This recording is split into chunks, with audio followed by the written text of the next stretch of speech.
Queria iniciar essa mensagem com uma frase de Charles Spurgeon, que provavelmente foi dita lá por 1860, 1870, quer dizer, mais ou menos 200 anos atrás. Acredito que a razão pela qual a Igreja de Deus, nos tempos atuais, tem tão pouca influência sobre o mundo, é porque o mundo tem tido muita influência sobre a Igreja. Nos tempos atuais dele, muito parecido com os nossos tempos atuais, 200 anos depois. Será que ainda somos uma igreja que tem tido influência do mundo? Será que somos uma igreja que influencia o mundo? Em que posição nós estamos? Eu queria começar essa mensagem passando por alguns versículos bíblicos, dando uma base para nós compreendermos um pouco para onde vamos nos próximos minutos. O primeiro deles: assim brilhe a luz de vocês diante dos homens, para que vejam as suas boas obras e glorifiquem ao Pai de vocês que está nos céus. Mateus, capítulo 5, versículo 16. Porque somos criação de Deus, realizadas em Cristo Jesus, para realizarmos ou para fazermos as boas obras que de antemão foram preparadas para nós. Efésios, capítulo 2, versículo 10. Tudo o que fizerem, façam de todo o coração, como para o Senhor, e não para homens. Colossenses, capítulo 3, versículo 23. Não se amoldem ao padrão desse mundo, mas transformem-se pela renovação da vossa mente, para que sejam capazes de experimentar e comprovar a boa, agradável e perfeita vontade de Deus. Romanos, capítulo 12, versículo 2. Sabemos que todas as coisas cooperam para o bem daqueles que amam a Deus, daqueles que são chamados segundo o seu propósito. Romanos, capítulo 8, versículo 28. E um versículo que eu gosto muito, tem me acompanhado já por bastante tempo, Salmo 51, 10. Cria em mim um coração puro, ó Deus, e renova dentro de mim um espírito estável. Espírito estável na vida do crente, eu acho que é muito importante, nos ajuda muito numa caminhada cristã, sem altos e baixos, estabilidade em Cristo, proximidade de Cristo, proximidade de Deus, confiança nele. Nesse panorama geral aqui, com alguns versos, isso me faz pensar. Por que nós estamos aqui? Diante de tudo que a gente acabou de ouvir, diante de tudo que a palavra nos diz, diante de tudo que a palavra de Deus nos revela, por que nós estamos aqui? Por que no momento exato que nós aceitamos a Cristo, por que nós não subimos com Ele? Não seria muito melhor a salvação? Senhor, reconheço que eu sou pecador, eu preciso do Senhor, agora toma a minha vida. Céu. Que bênção, né? Então por que isso não acontece, gente? Por que a gente está aqui? Por que nós estamos aqui nesse mundo? Por que nós continuamos nesse mundo? Seria tão melhor aceitar Cristo e voar para o céu, porque nós não somos desse mundo. E quando eu olho para isso, quando eu olho para esses versículos, eu começo a entender algumas coisas. Por isso que eu dei o título dessa mensagem, e pedindo licença ao Ken Harrison, que nem sabe quem eu sou, mas ele é o autor de um livro com esse mesmo título, chamado Uma Fé Ousada em um Mundo Covarde. Uma fé ousada em um mundo covarde. Por que nós estamos nesse mundo? Por que Deus nos deixou aqui? Por que Jesus nos deixou aqui? Aí eu começo a olhar, peraí, eu estou nesse mundo porque eu tenho que fazer boas obras, os homens verão isso, e o que eu farei vai brilhar tanto que vai glorificar ao Pai que está no céu. Por quê? Porque eu tenho boas obras que foram criadas de antemão para eu viver e realizar. Antes de eu nascer, Deus planejou algo para mim. foi criado de antemão. Então, eu tenho que fazer algo como se fosse para o Senhor e não para homens. Porque a minha audiência é o Senhor e não são homens. E para isso, eu não posso tomar forma do mundo, eu não posso me amoldar ao mundo, eu não posso me apegar ao mundo, eu não posso parecer igual ao mundo, mas eu tenho que me transformar a minha mente, renovar a minha mente, para que eu possa experimentar a boa, agradável e perfeita vontade de Deus, não me amoldando ao mundo. Mas para isso, eu preciso ter um coração puro e um espírito estável. Foi tudo que a gente acabou de ler aqui. Está lá em Mateus, Romanos, Colossenses, Efésios e Salmos. Tudo isso me leva a crer que tem algo para eu fazer. Existe algo para eu fazer aqui. Senão a salvação seria o final de tudo. Mas eu começo a entender que a salvação é o começo de tudo. Amém? A salvação é o início.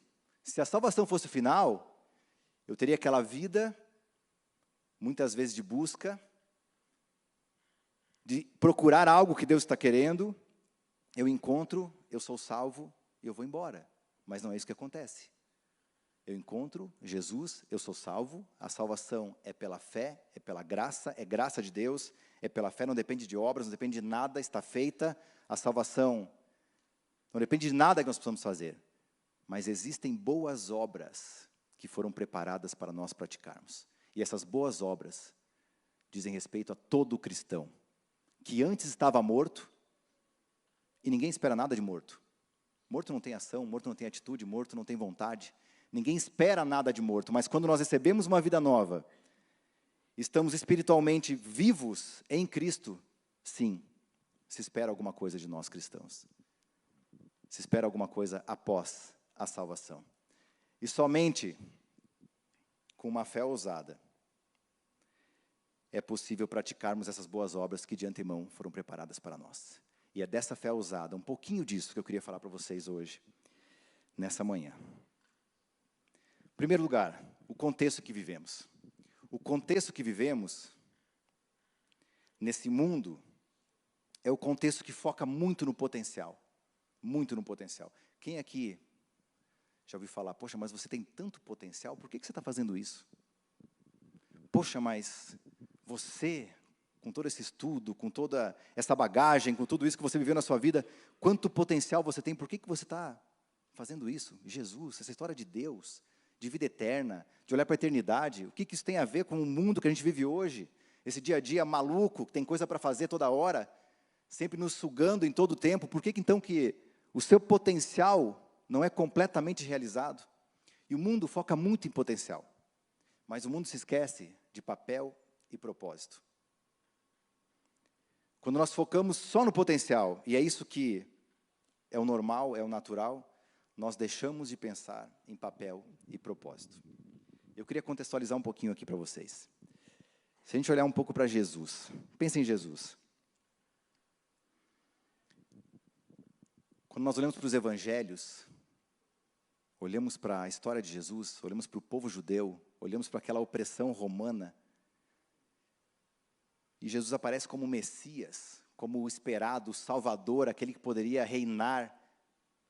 O que aconteceu na vida de Jesus? E aí eu queria voltar um pouquinho no tempo com vocês. E eu falei um pouquinho sobre isso num culto de sexta-feira, mas eu queria falar de novo porque é importante contextualizar para compreender uma mensagem. Se nós olhamos para o povo de Israel, lá no começo, Abraão, Isaac, Jacó.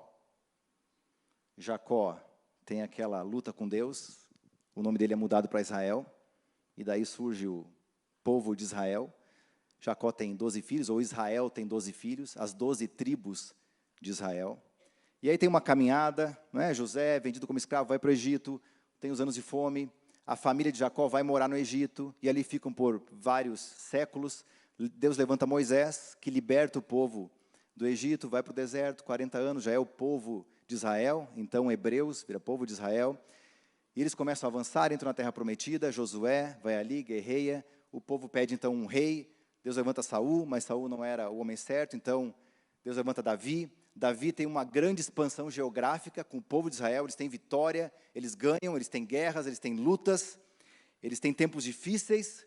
Davi então passa o seu reino para Salomão, já um reino bem maior do que ele começou a explorar. Salomão implementa ali um governo, né? Implementa, talvez no tempo de hoje, ministérios, secretarias, aparelha todo o Estado para governar melhor.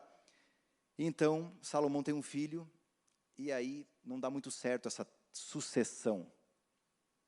E esse reino se divide. Então, Israel, que era um só, se divide em Reino do Norte, Reino do Sul.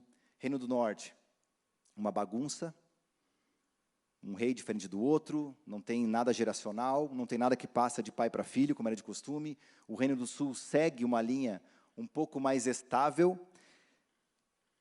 O Reino do Norte então, entra em colapso com o Império Assírio, que vem e invade o Reino do Norte.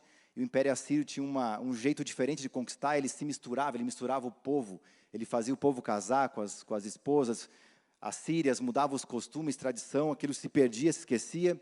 O Reino do Sul avança entre guerras, não era um tempo comum e um tempo estável, e também a Babilônia, vai até lá o Império Babilônia, era um pouco diferente, ele tirava os mais inteligentes, os nobres, levava para a Babilônia. Então você vê um tempo de perda, um tempo de um povo que era um povo unido, que era um povo independente, que era um povo conquistador, se vê dominado. E quando nós paramos ali de ler em Malaquias e vira a página, aparece o Império Romano, de uma página para outra. Espera aí, onde é que aconteceu isso?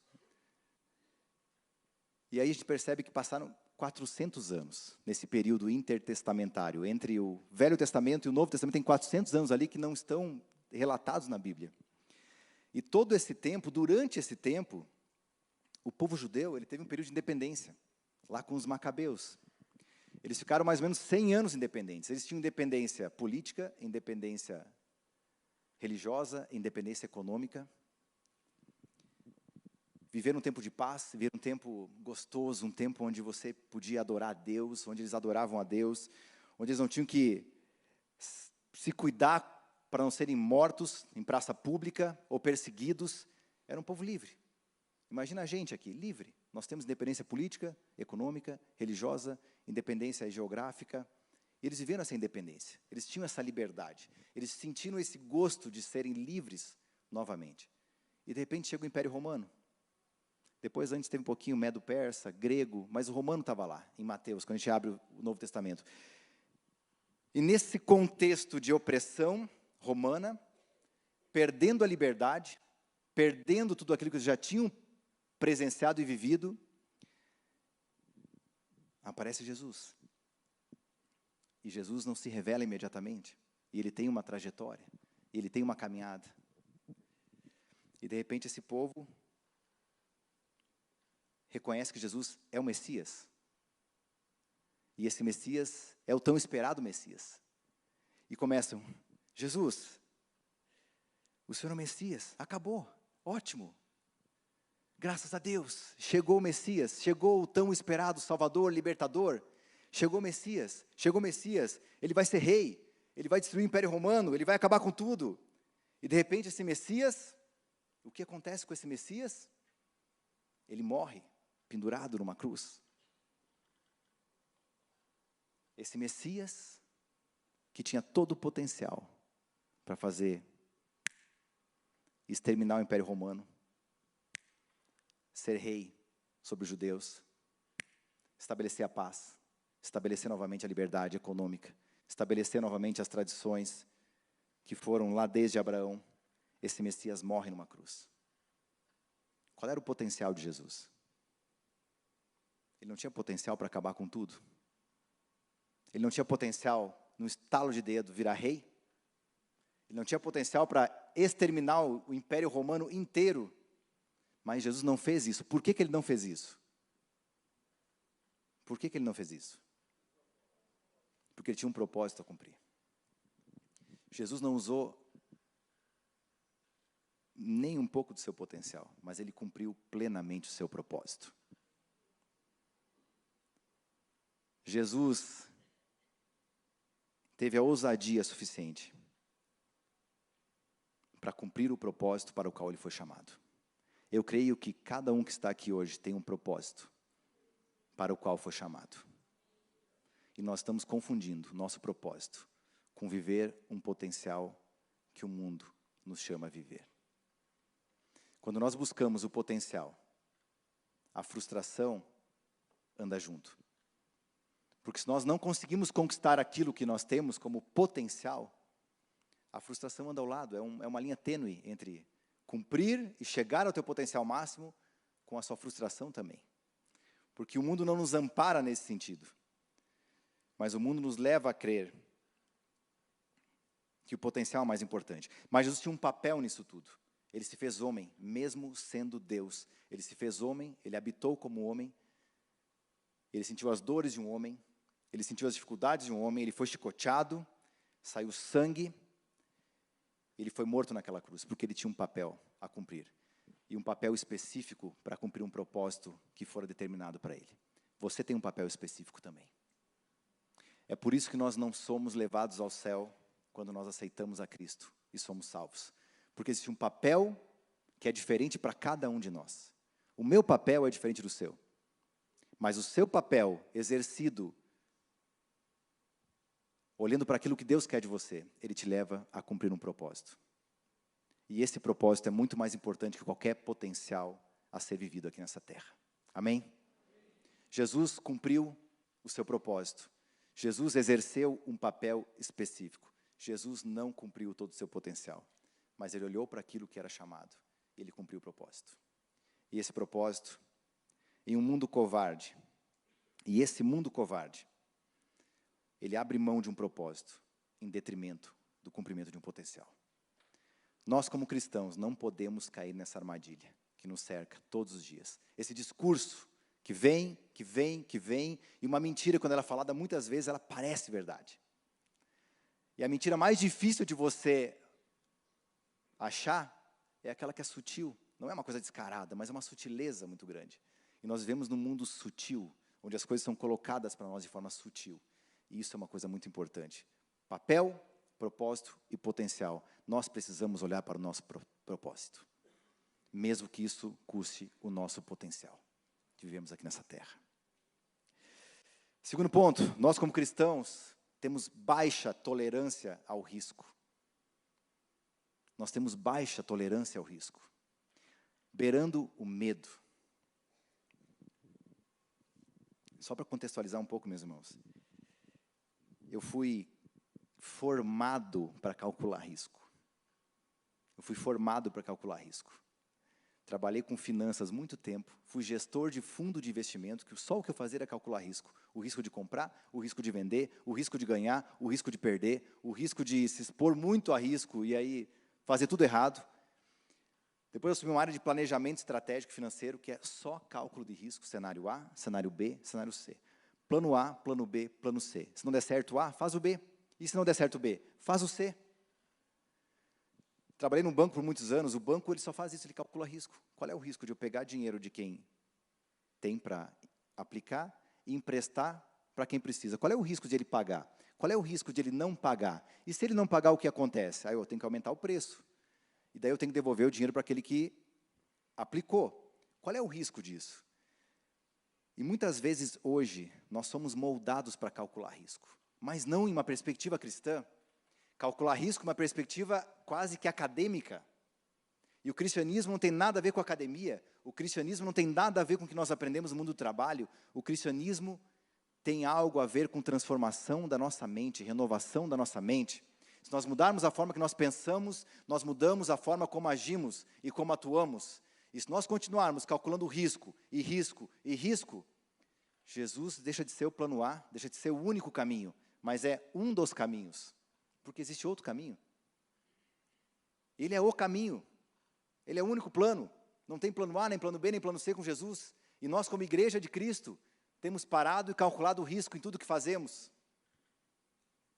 Será que vale a pena eu realizar e praticar as boas obras para as quais eu fui chamado?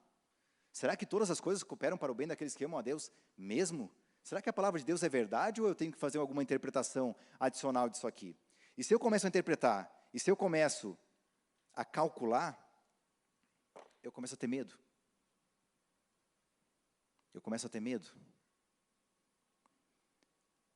E a minha esposa me contou um dia que medo é fé no reino errado. De quem falou essa frase? Acho que o Bill Johnson. Medo é fé no reino errado. E coragem, meus irmãos. O que é coragem? O que é ousadia? Coragem não é a ausência de medo. Será que Abraão não teve medo? Será que Moisés não teve medo de levantar contra o faraó e levar aquele povo? Mas o que é coragem? Coragem é obedecer a Deus apesar do medo. Coragem é obediência apesar do medo. Sentir medo é natural. Sentir medo é normal. O que não é normal? Paralisia. Paralisia não é normal. Paralisia não vem de Deus. Porque significa que o medo venceu. Eu sinto medo em muitas decisões que eu tenho que tomar. Eu creio que você também. Mas se o medo me paralisar para obedecer a Deus, eu começo a ter um problema. Porque eu começo a deixar de cumprir o propósito para o qual eu fui chamado. Eu começo a deixar de querer praticar as boas obras que de antemão foram preparadas para mim, porque eu tenho medo e eu começo a calcular risco. Eu deixo de obedecer por causa do medo. Coragem só se ganha praticando, como qualquer outra coisa. Se eu não pratico coragem, eu não ganho coragem. Como é que eu vou ter coragem? Toma uma decisão ousada. Toma outra decisão ousada. Toma outra decisão ousada. Pratica, treina. Treinamento. Para tudo precisa treinamento. E para coragem também. Obedecer a Deus. Precisamos estar treinados para obedecer a Deus. Sensíveis à voz do Espírito Santo. Conectados com Ele.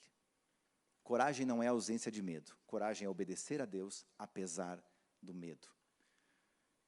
Uma fé ousada em um mundo covarde nos leva a obedecer a Deus, apesar do medo. E quando a gente olha para isso, é impossível obedecer a Deus sem conhecê-lo plenamente. É muito difícil obedecer a Deus sem uma proximidade com Ele. Como que nós nos tornamos próximos do Senhor? Uma vida de oração, meus irmãos. A coisa mais importante, eu creio, que um cristão tem depois da salvação é uma vida de oração. Sem uma vida de oração, nós ficamos paralisados. Muitas vezes pelo medo? Sim. Muitas vezes por falta de conhecimento? Sim. Muitas vezes por não sabermos o porquê que nós estamos aqui. Porque aquele que nos chamou, aquele que preparou as boas obras antes para nós as praticarmos, aquele que é Deus, quer falar para você. Não sou eu, não é o pastor, não é o líder de célula, é Ele que tem que falar isso. É Ele que vai te dizer, é Ele que vai te direcionar nesse mundo que nós vivemos. E para isso, intimidade com Ele é fundamental. Mas não é fácil viver uma fé ousada nesse mundo. Não é óbvio, não é natural. Nós temos inimigos que nos param, ou nos distraem, ou nos tentam levar para algum outro lado. Eu queria passar por alguns desses inimigos agora, com vocês. Primeiro inimigo, leite.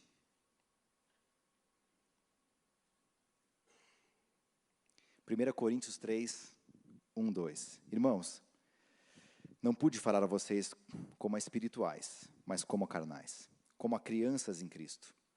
Dei a vocês leite, e não alimento sólido, pois vocês não estavam em condições de recebê-lo. De fato, vocês ainda não estão em condições. Leite, meus irmãos. Leite. Leite é um alimento que nós recebemos no início da nossa vida. Quando você é criança, você não prepara o seu leitinho. Você recebe o seu leitinho. Quando você está engatinhando, você recebe o leite da mãe. Depois você recebe um leite na mamadeira. Depois você recebe um leite no chamado copinho de transição. Quem tem filho pequeno aqui sabe, o copinho de transição. Mas leite é alguma coisa que você não prepara. Ele é dado para você. Quando você se torna nova criatura, você é nova criatura, no sentido também de jovem criatura, uma criança em Cristo. Jovem criatura precisa de leite. Precisa receber leite. Precisa que alguém leve leite. Precisa que algum discipulador leve leite. O pastor, ele dá leite aqui no culto. O líder de célula, ele entrega leite na célula. O discipulador, numa conversa cara a cara, ele te dá leite.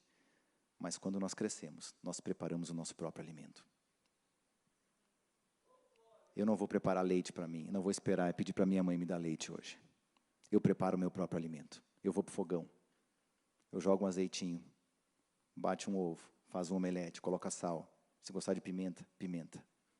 O que tem acontecido com os cristãos? Paramos no leite. Paramos no leite. Queremos receber. Não queremos preparar o nosso próprio alimento.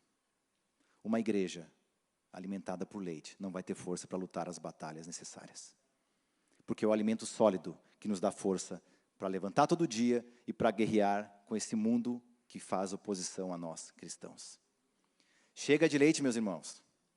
Chega de leite. Nós temos que preparar o nosso próprio alimento. E nós só preparamos o nosso próprio alimento quando nós sabemos cozinhar. E nós sabemos cozinhar quando nós sabemos o que temos de ingredientes. Qual é o nosso ingrediente principal? A palavra de Deus. E por que crente não conhece a palavra de Deus? Porque não lê. Por que não lê? Porque não para, não prioriza. Ou nós determinamos a nossa agenda, ou alguém determina a nossa agenda por nós. É simples assim. Se você não determinar a sua agenda, alguém vai determinar para você.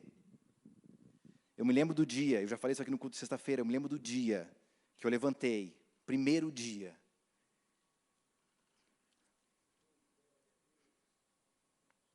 Depois de, talvez uns 15 anos de crente, 15 anos de cristão. Levantei, cedo, escuro, fui para o meu quartinho, botei um edredom no chão, ajoelhei e falei: Espírito Santo, perdão por ter te negligenciado por 15 anos. Perdão por ter te negligenciado. Eu nunca falei com o Senhor. Eu nunca falei com o Senhor, Espírito Santo. 1 hora de choro. E eu não sou de chorar, não era de chorar. Agora acabou tudo, agora é choro por qualquer coisa. 1 hora de choro, por quê? Porque eu negligenciei aquele que me dava alimento. Aquele que me daria alimento. E eu preferi ficar tomando leitinho, porque era melhor. É quentinho, é doce, é gostoso. Alguém me dá. Não espere que o seu líder de célula vai fazer isso para você a vida inteira. Não espere que quem estiver nesse púlpito aqui vai entregar para você leite a vida inteira. Prepare o seu próprio alimento. Prepare o seu próprio alimento. Nós precisamos preparar o nosso próprio alimento. Porque a batalha é para quem come alimento sólido e quem está forte. Segundo inimigo, orgulho. Todos, eu creio, todos nós lutamos contra o orgulho. Porque isso é imputado a nós desde criança. Vamos, você é forte, você consegue. O que é isso? Vamos, menino. Não, você é inteligente, não deixa acontecer isso não. Na escola, revida, o que ela fez com você? Não. Professora, o que é isso? Fazendo isso com a minha filha, com meu filho? Pelo amor de Deus, não pode. Quem é você? Você tem para falar isso assim comigo? Eu não vou aceitar isso não. Orgulho. O mundo nos leva a uma atitude orgulhosa sem percebermos. Por quê? Porque a justiça própria, o senso de justiça própria está aqui dentro. Não, isso é injusto comigo. Eu vou acertar isso aí, eu vou resolver. Pode deixar que eu resolvo para você. Não, o pastor falou aquilo. Que injustiça comigo. Não, eu vou embora dessa igreja. Isso é muito injusto comigo. Senso de justiça própria. Baseado em quê? Nos nossos padrões. Porque a gente estabelece a nossa régua para justiça própria. Nós estabelecemos o que é justo e injusto. O que é justo para você aqui no Brasil, talvez seja injusto lá nos Emirados Árabes. Lá no Catar, onde vai ter a Copa do Mundo, que está todo o rebuliço de leis, aceitações, etc. O conceito de justiça é relativo para nós. Nós formamos isso. Agora, quando olhamos para a Bíblia, qual é o conceito de justiça? Tem um versículo que me impacta muito, meus irmãos. Eu não consigo ler esse versículo e não parar nele. Mateus, capítulo 5, versículo 39. Mas eu digo, não resistam ao perverso. Se alguém o ferir na face direita, ofereçam-lhe também a outra face. Meus irmãos, Jesus é um Deus detalhista, é um Deus de detalhes. Esse versículo não quer dizer, não significa uma luta, fala, não, peraí, pau! Pode bater. Não é uma luta isso aqui, não tem sentido de luta, não tem sentido de violência, não tem sentido de guerra, não tem sentido de vir alguém te agredir, te bater. Senão ele falaria, se alguém te der um soco no rosto, não faça nada. Ele não falou isso. Ele falou, se alguém lhe bater na face direita. Por que ele falou na face direita? Por que ele não falou na face? Nessa época, meus irmãos, os soldados eram treinados para levar um escudo na mão esquerda e uma espada na mão direita. Eles defendiam com a mão esquerda, eles atacavam com a mão direita. A mão direita era usada para ataque, a mão esquerda era usada para defesa.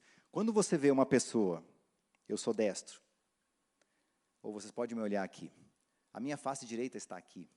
Se você for destro, como que você me bate na face direita? Você não me bate assim, porque senão você bateria na minha face esquerda. Você bate assim. Você bate na face direita com o dorso da mão. Não é um tapa de agressão, é um tapa de humilhação. É um tapa como os escravos eram corrigidos naquela época. Era um tapa como os filhos eram corrigidos naquela época. É um tapa de humilhação. É um tapa de... Quem é você? Pum. Dorso da mão. Não é um tapa de agressão. E Jesus fala aqui o seguinte para nós. Se alguém te bater na face direita, se alguém tentar te humilhar, se alguém tentar reduzir o seu padrão de orgulho, ofereça outra face.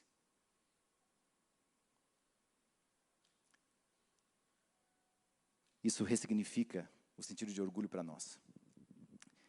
Nós não temos a obrigação de lutar por nós mesmos. Nós não temos a obrigação de revidar e ficar brabo, irado, e sair atrás, e falar com pessoas, e buscar justiça própria. Porque Ele falou, se alguém lhe bater na face direita, dê a outra face. Se alguém lhe bateu na face direita, eu queria que você pensasse, ressignificasse esse momento. Porque se você não revidou, você obedeceu a Cristo. Você obedeceu exatamente o que Jesus está dizendo aqui. Exatamente o que Ele falou aqui em Mateus 5,39. Para que se alguém lhe humilhar, siga em frente.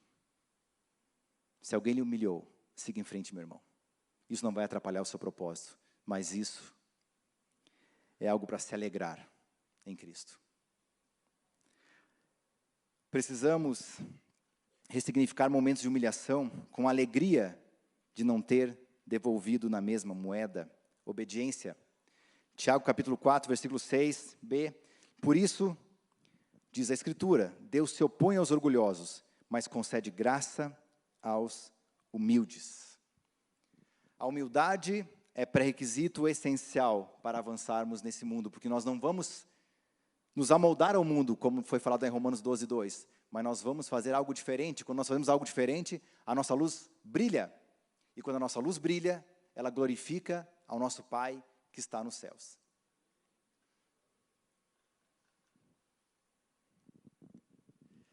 Nosso senso de autojustiça deve reduzir muito para podermos avançar com uma fé ousada nesse mundo covarde. Terceiro inimigo que eu queria falar com vocês. Plateia errada. Público-alvo errado. Lembra que a gente acabou de falar aqui sobre potencial? Quem aplaude o nosso potencial? Quem aplaude o nosso potencial? Quem? As pessoas. Quem aplaude o nosso potencial são os homens. Os homens aplaudem nosso potencial. Na empresa, nossa, parabéns. Que performance espetacular. Plateia errada. Plateia errada. Para quem você faz o que deve ser feito? Tudo o que fizerem, façam de todo o coração, como para o Senhor e não para homens. Colossenses 3, 23. O ponto aqui, meus irmãos, é que nós estamos vivendo num mundo e nós estamos preocupados com a plateia errada. Nós estamos jogando para os homens. Nós esperamos tapinha nas costas dos homens. Nós esperamos reconhecimento dos homens. Nós esperamos aplausos dos homens. Eu vou dar a volta por cima para os homens. Eu serei reconhecido pelos homens. E nós esquecemos que a única plateia que nós deveríamos realmente nos importar é com Jesus. É Ele.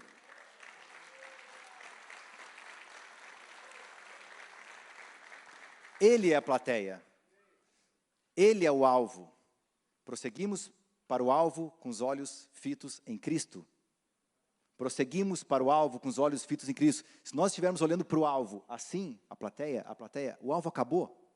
Porque a plateia está aqui, e a plateia cabeça baixa, porque se a plateia está aqui, eu não olho para cima, eu olho para frente, eu olho para o lado, para o outro lado, mas Cristo está lá, não tem nada a ver com isso.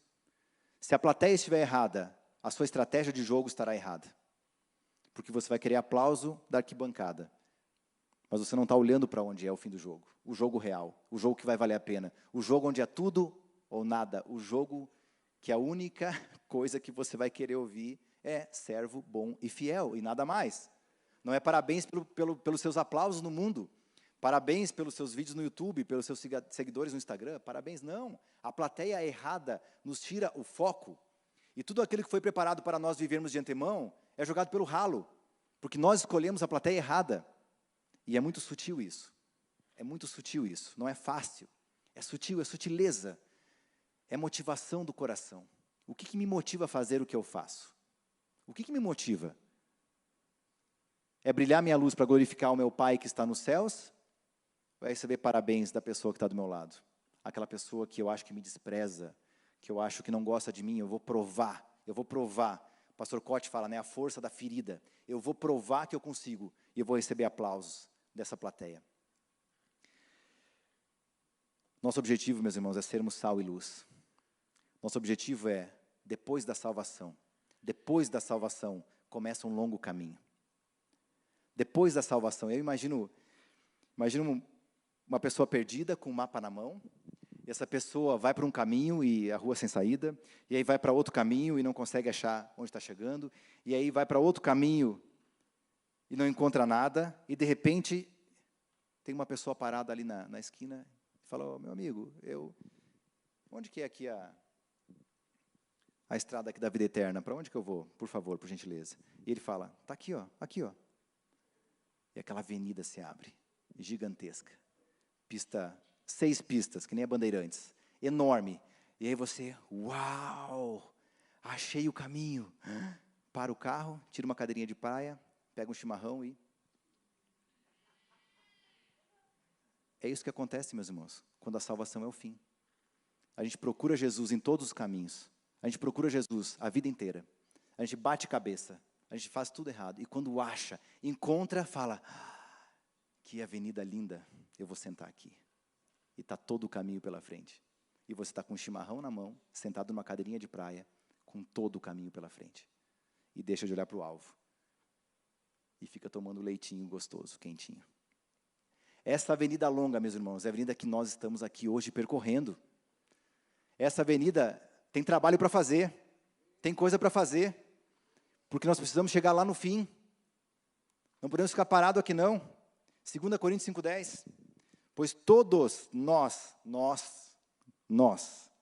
Por que nós? Porque não são eles, nós. Paulo está falando para nós cristãos, nós, essa igreja. Pois todos nós devemos comparecer perante o tribunal de Cristo, para que cada um receba de acordo com as obras praticadas por meio do corpo, quer sejam boas, quer sejam más.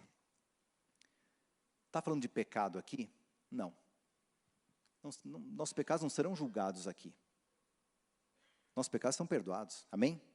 Nossos pecados são perdoados. Salvação pela graça, não é por obras, é pela fé. A salvação é pela graça. Nossos pecados estão perdoados, porque a Bíblia fala que se nós confessarmos nossos pecados,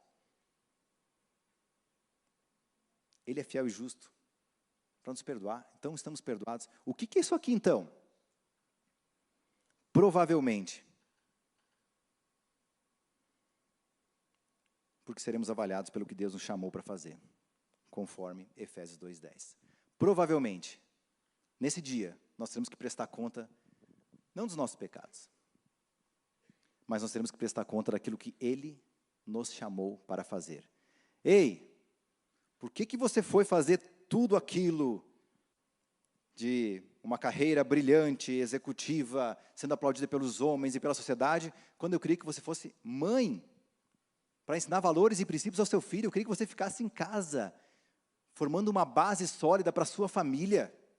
Por quê? Eu não te chamei para isso? Perdão, Senhor. Não, tudo bem. Coroinha, galardãozinho, está aqui. Prêmiozinho. Porque fala que Ele vai reconhecer, sim, as nossas boas obras. Ele fala. Nada a ver com salvação, gente. Nada a ver com salvação. Reconhecimento. boas obras, o que foi praticado, o que foi feito, o que nós fizemos com a nossa vida. Ei, eu não te chamei para ficar dentro de uma igreja, não te chamei para ser pastor, não. Era para você ter influenciado lá dentro do hospital onde você era médico, porque lá ninguém conhece Jesus, e você precisaria ter influenciado lá, era isso que eu queria de você. Ou ao contrário, eu não te chamei para ser esse grande advogado de renome internacional. Eu te chamei para falar do meu nome para as pessoas X ou Y naquele país. Eu não te chamei para que você prove todo o potencial que você tem nesse mundo. Eu te chamei para cumprir o propósito para o qual eu te chamei de antemão. É para isso que nós, cristãos, fomos chamados, para glorificar a Deus em tudo que fazemos. Então, o que fazemos? E aí, meus irmãos, a perspectiva muda. Quando nós jogamos para a plateia errada, o alvo é errado, o tempo é errado, o horizonte é errado, a perspectiva é errada, porque nós olhamos para cá, para lá, para 10, para 20, para 30, para 40 anos. Quando nós estamos tão ocupados olhando para isso, nós deixamos de olhar para a eternidade. Deixamos de olhar para aquilo que importa, deixamos de olhar para aquilo que realmente fará diferença na nossa vida e deixamos de perceber aquilo que Deus tem nos chamado para fazer.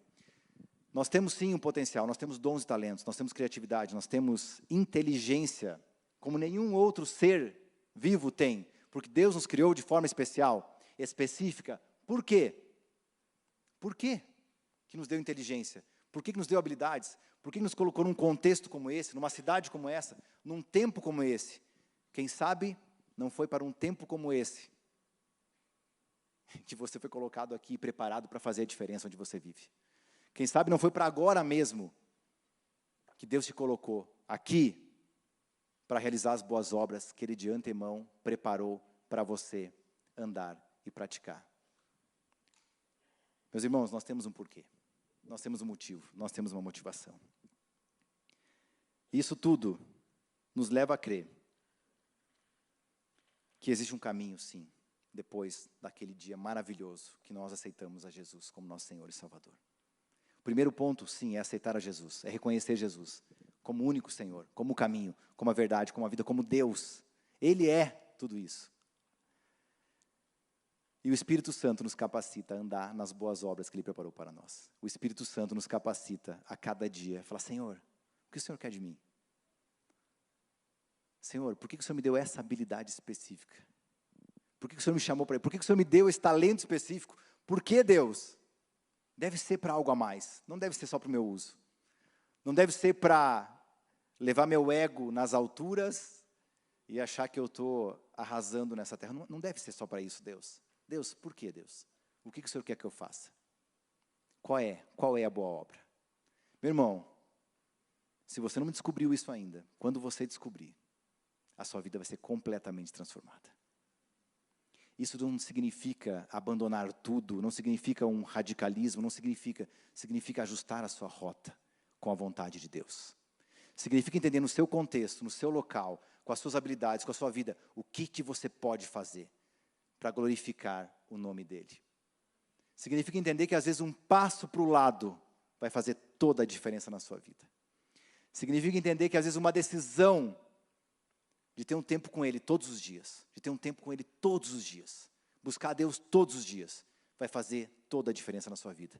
Meus irmãos, eu perdi todas as minhas convicções quando eu comecei a passar um tempo, 1 hora com Deus por dia. Todas. Foi terrível. Foi a coisa mais arriscada que eu fiz na minha vida. Porque eu tinha um plano perfeito para a minha vida. Eu tinha literalmente um plano de 40 anos em Excel. Todo mês. Mês a mês. Eu tinha um Excel com 40 anos. Eu sabia o que eu queria fazer. Eu estudei para isso. Eu me formei para isso. Desde cedo eu sabia exatamente os passos que eu tinha que dar. E eu fiz, e eu dei. E estava indo tudo bem, ótimo. Não tinha nada de errado. Eu estava indo até mais rápido do que eu queria. E eu perdi minhas convicções. Completamente. Por quê? Porque eu decidi passar um tempo com Ele. E aí eu parei de perguntar para mim e perguntei para Ele. E aí, Deus? E aí, Espírito Santo? E aí? E aí perdeu, cara. Perdeu. E o que eu faço? Não sei. Perdeu. E perdi.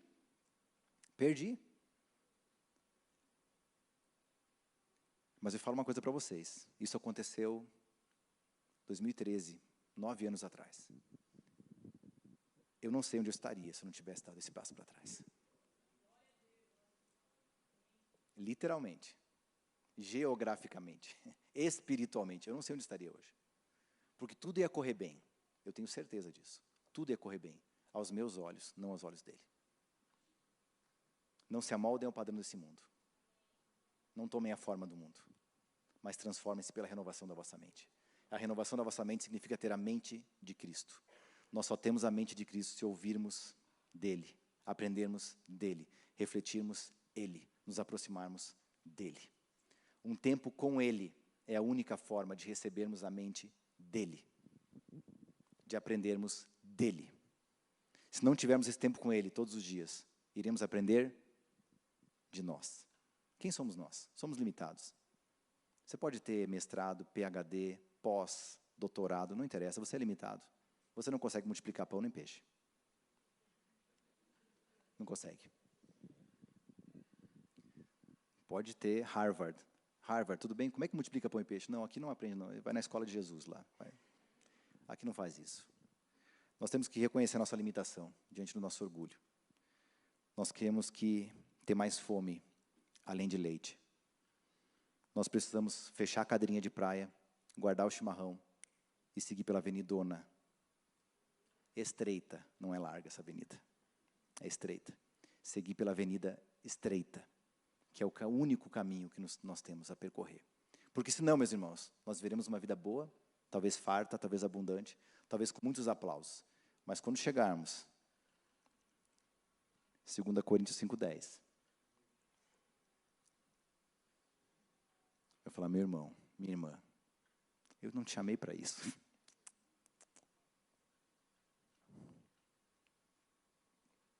Eu não te chamei para isso. Eu não te chamei para tomar leite a vida inteira. Eu não te chamei para ir para o culto, para receber. Eu te chamei para ir para o culto para adorar. Eu te chamei para ir para o culto para prestar culto a mim. Não é para saber quem que vai pregar lá. Qual é o pastor que prega hoje? Isso é leite, gente. Qual é o pastor que vai pregar hoje? Leite. Nós vemos o culto para prestar adoração a Deus. Nós temos uma caminhada cristã para construir algo, para fazer nossa própria comida, para receber algo de Deus, para influenciar pessoas, para termos posição de influência onde Deus nos colocou. É no hospital, como médico, influencie no hospital. É na política, influencie na política. É na escola, influencie na escola. É na educação, tem influência lá. É no mundo das artes, tem influência lá. É no mundo dos negócios, tem influência lá. Nós precisamos fazer a diferença onde estivermos. O mundo precisa disso. E olharmos lá na frente, não é aqui. Aqui é muito curto, é lá na frente. Olhando para o que Deus quer de nós. Eu queria concluir, meus irmãos, se a equipe de louvor quiser subir. Obediência, perseverança, sofrimento, humildade ou ausência de orgulho, superação, fidelidade e amor. Características comuns daqueles que venceram aos olhos de Jesus. Tudo isso que nós fazemos, meus irmãos, nós fazemos porque nós amamos a Deus. Não é uma obrigação, não é um fardo. Não é duro para nós, mas é porque nós amamos a Ele. É natural, não é programado. Não é algo que é exigido de uma forma pesada de nós, mas é algo que Deus tem para nós.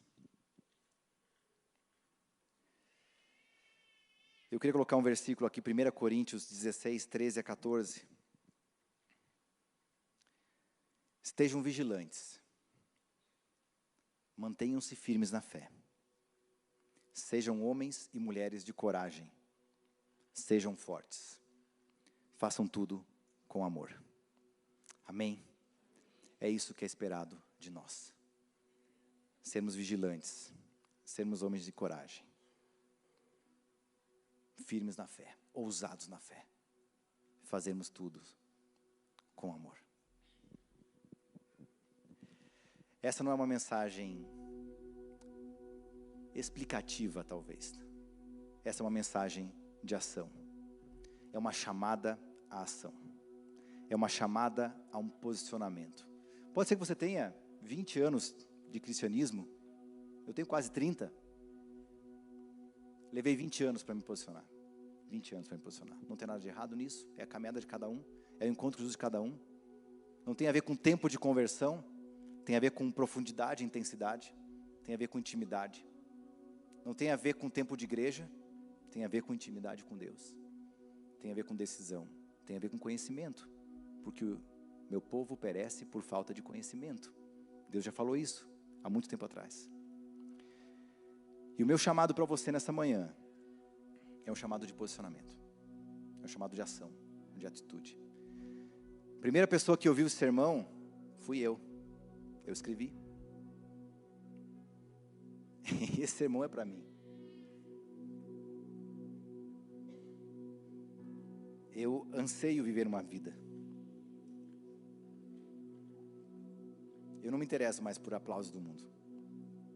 Talvez um dia isso foi importante para mim, talvez. Eu não me interesso por isso. Mas eu me interesso por viver aquilo que Deus me chamou a fazer. Aonde eu estou hoje, onde eu estiver hoje. Amanhã o meu papel pode variar. Talvez o meu papel hoje seja num lugar, pode ser que amanhã seja em outro lugar. Pode ser que o meu papel hoje seja aqui em Curitiba. Talvez o meu papel vai ser exercido em algum outro lugar do mundo, em um tempo atrás. Esse chamado é um chamado de posicionamento. É um chamado de ação. É um chamado para quem entende que quer viver aquilo que Deus preparou. Se você quiser viver aquilo que Deus preparou para você, eu queria te convidar a dar um passo de fé, a tomar uma ação, um posicionamento. Simplesmente levante e venha. E fale: Jesus, eu quero. É só isso. Eu não tenho nada para te oferecer. Eu não tenho nada para te oferecer. Nada. Mas o Deus que é todo poderoso, Ele te chama para algo. Talvez a única coisa que eu possa te oferecer aqui é talvez te chamar a um entendimento distinto. A um entendimento distinto daquilo que talvez você tenha vivido. E como naquele grande banquete, naquela parábola que Jesus fala, não tem nada de errado em não participar do banquete porque foi ver uma junta de bois, porque foi se casar. Não tem nada de errado nisso. Mas o grande ponto é que quem foi fazer isso perdeu o banquete. Perdeu o banquete, perdeu a mesa posta, perdeu aquilo que Deus tinha preparado para eles. Foram fazer o que era bom, foram fazer o que era lícito, não tinha nada de ilícito naquilo. Mas a moral da história é que perderam o banquete. Eu não quero perder o banquete. Eu não quero perder esse banquete. Eu quero estar nessa mesa quando ela acontecer.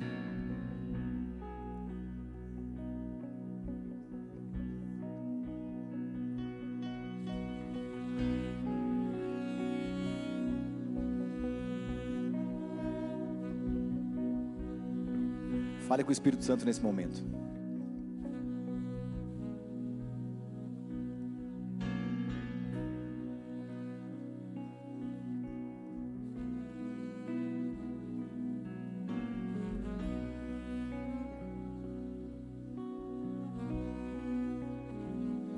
Se você perceber algo dele, se você ouvir algo dele, provavelmente é isso que ele está te chamando para fazer. Provavelmente é isso que ele está te mostrando para fazer. Peça a ele uma referência, peça para ele uma visão, peça para ele um versículo bíblico, uma passagem da Bíblia, peça para que ele mostre a você o caminho, porque ele vai te mostrar. Simplesmente pergunte: Espírito Santo, o que o Senhor tem para mim, Espírito Santo? Espírito Santo, qual é, ou quais são as obras, as boas obras que o Senhor preparou para mim? Espírito Santo, qual é o próximo passo agora? Qual é o próximo passo agora? Qual é o passo que eu devo tomar agora? O que está diante de mim agora, Espírito Santo?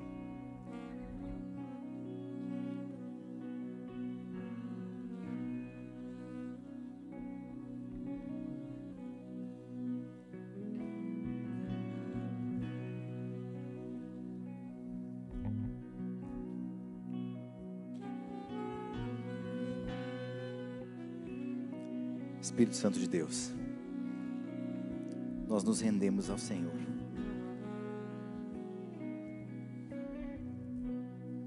Nos rendemos porque entendemos que só Tu tens as palavras de vida eterna. Nos rendemos porque entendemos que fomos chamados para um bom propósito. Nos rendemos ao Senhor e dizemos: Senhor, queremos viver tudo aquilo que o Senhor preparou para nós. Queremos acabar a carreira cumprindo o propósito. Queremos olhar para a plateia certa, que é o Senhor Jesus. Queremos nos alimentar de comida sólida, alimento sólido, porque isso nos fortalece em Ti. Queremos deixar de lado todo o nosso orgulho, porque o Senhor mandou fazer isso. Queremos aprender a nos posicionarmos com ousadia e com coragem. Queremos obedecer ao Senhor, apesar do medo. Queremos nos colocar nesse caminho estreito, mas queremos ouvir: servo bom e fiel, serva boa e fiel, porque é isso que valerá a pena. É só isso que valerá a pena. Espírito Santo, conduz agora os nossos corações e nossa mente. Espírito Santo, o Senhor é um Deus de ousadia, o Senhor é um Deus de coragem, o Senhor é um Deus que nos chama à ação. Derrama desse espírito de ousadia sobre a sua igreja, para que possamos avançar a cada passo naquilo que o Senhor nos chamou para fazer. Conduz, guia, direciona, Espírito Santo, porque nós confiamos plenamente no Senhor, plenamente no Senhor, em nome de Jesus, amém. Amém. Irmãos, eu gostaria que os que estão assentados também ficassem de joelhos agora, por favor.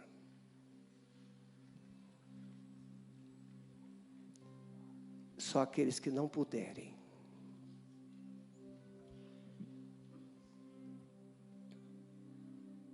Na galeria, muito obrigado vocês todos que estão na galeria.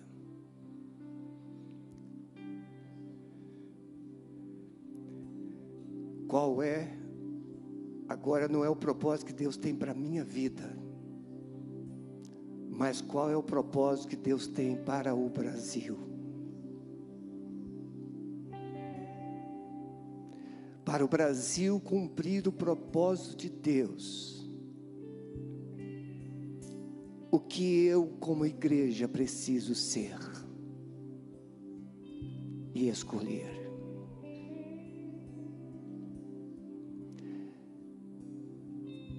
Então você agora vai começar a dizer, como nação, você agora representa o Brasil.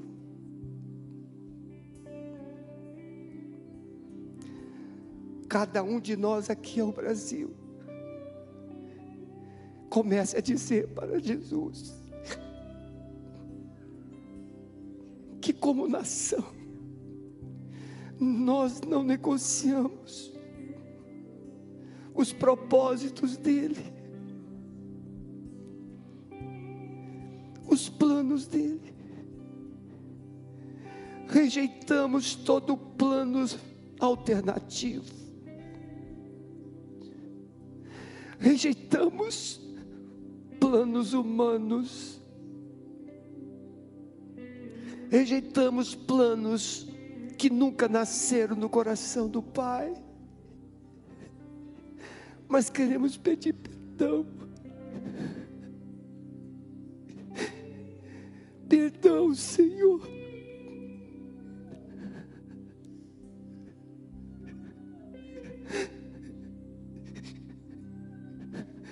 Perdão, Senhor. Perdão, Senhor.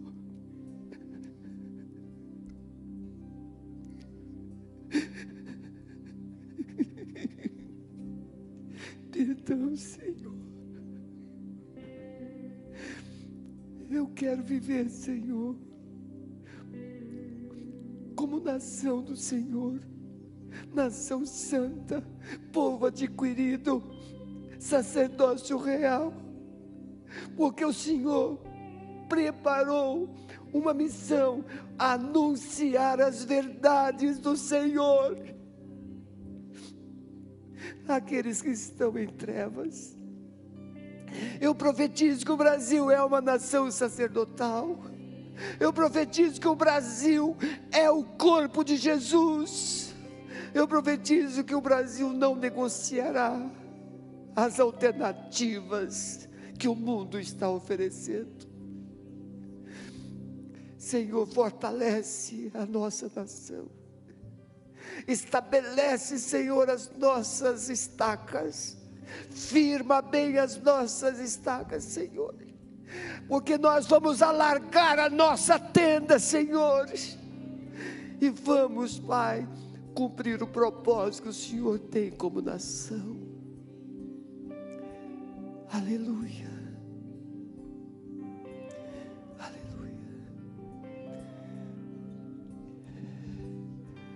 Agora pode ficar em pé, por favor. Dá para cantar? Nós vamos cantar encerrando o nosso culto. Rendido estou. Essa é a proposta que Deus tem para nós como nação. Uma nação rendida a Jesus. Uma nação rendida ao Espírito Santo. Serginho, eu tenho muito orgulho de ter você como genro. Eu tenho 3 filhos. 2 filhos pastores e uma pastorinha. E Deus me deu um genro que é também uma vocação tão especial. Uma nora que canta celestialmente. Outra nora pastora. É muita riqueza, irmãos. Né, Daniel? É muita riqueza. Colheita. Vamos adorar o Senhor com todo o nosso coração. Que o Senhor vos abençoe e vos guarde. Que o Senhor faça resplandecer o seu rosto sobre vós e tenha misericórdia de vós. Que o Senhor sobre vós levante o seu rosto e vos dê a paz, hoje e para sempre. Adoremos ao Senhor. Não saia enquanto esse cântico não terminar, por favor.